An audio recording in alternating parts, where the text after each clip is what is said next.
मट्टी देने के लिए अपने धार्मिक प्रयोजन के लिए किसी परमिशन की जरूरत नहीं। गैंगस्टर से नेता बने यूपी के बाहुबली मुख्तार अंसारी के अंतिम संस्कार के दौरान शनिवार को गाजीपुर में भारी भीड़ उमड़ आई थी। इस दौरान मुख्तार के भाई और सांसद अफजाल अंसारी और गाजीपुर की डीएम के बीच इस बात पर जोरदार बहस हो गई कि कब्रिस्तान में कौन जा सकता है। इस मुद्दे ने सियासी रंग ले लिया। विपक्ष के तमाम नेताओं ने इस मुद्दे पर प्रशासन के रवैये की आलोचना की। इस बीच अपने संसदीय क्षेत्र मैनपुरी पहुंची समाजवादी पार्टी सांसद डिंपल यादव ने भी इस मुद्दे पर बात की। अंतिम संस्कार को लेकर डीएम और अफजाल अंसारी की बहस के सवाल पर उन्होंने कहा कि किसी का भी अंतिम संस्कार करना जरूरी होता है। अगर मिट्टी देने से इनकार किया गया है तो गलत हुआ है। लास्ट रिचुअल्स होते हैं, किसी भी के भी हो, उनको पूरा करना एक बहुत जरूरी होता है। और इस तरह की जो बात आप कह रहे हैं अगर करी गई है तो बहुत ही गलत बात करी गई है, क्योंकि अंतिम दर्शन जिसको भी देने हैं, हमारी संस्कृति हमारे धर्म में भी है कि लास्ट रिचुअल्स होने चाहिए और शांतिपूर्ण तरीके से होने चाहिए। इसके पहले इस मुद्दे को लेकर सपा प्रमुख अखिलेश यादव ने भी सवाल उठाए थे। उन्होंने सोशल मीडिया साइट एक्स पर पोस्ट करते हुए लिखा था, नाइंसाफी की हद तो देखो, अब तो मिट्टी तक पर ऐतराज है, न भूल तू ए हुक्मरान, कयामत तक न हुआ किसी का राज है।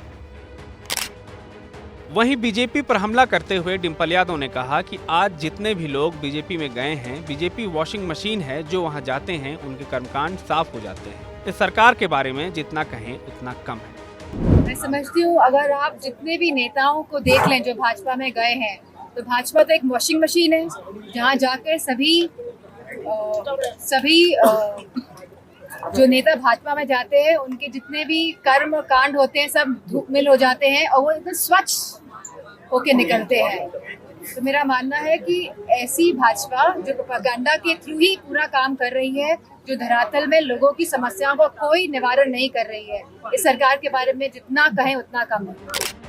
इस दौरान डिंपल ने पल्लवी पटेल और स्वामी प्रसाद मौर्य को लेकर हुए सवाल का भी बेहद सहज अंदाज में जवाब दिया। ये अच्छी बात है, अगर प्रेस कॉन्फ्रेंस कर रहे हैं तो करें प्रेस कॉन्फ्रेंस।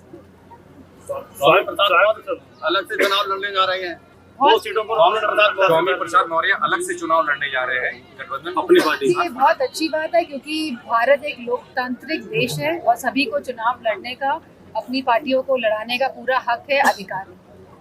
आपको नहीं लगता है वो इंडिया गठबंधन का नुकसान कर रहे हैं?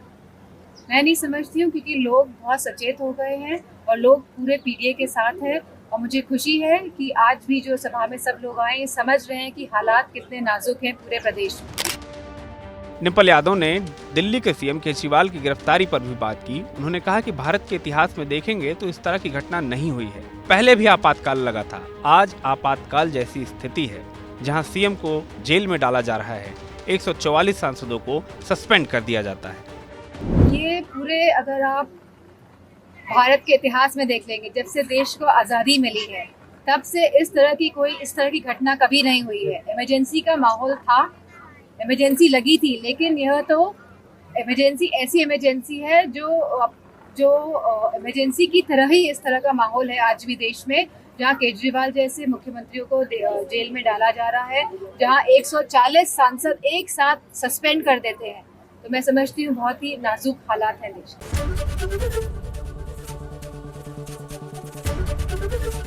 एबीपी गंगा, खबर आपकी, जुबान आपकी।